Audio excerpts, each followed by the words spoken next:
So basically, consent manager is something that looks after the data of an individual. So while processing the consent, how the consent manager makes sure that the individual's data is kept secure. Right. To answer your question, there are several ways in which a consent manager must ensure that the personal data is secure and consents are kept safe with the consent manager. However, to keep it short, I'll go over a few important points. The first would be the consent manager needs to have a record of the consent, whether how the consents have been given, denied, or withdrawn, the notice preceding the consent or accompanying the request for consent.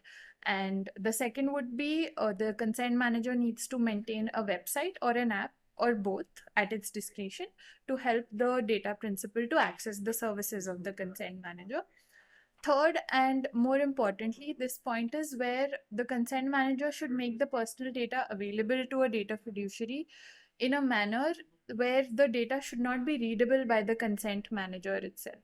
So, this basically adds an extra layer of privacy and protection. And one more important point would be that the consent manager should have secure data practices. That is, they should have encryption, secure data storage, and access controls in place.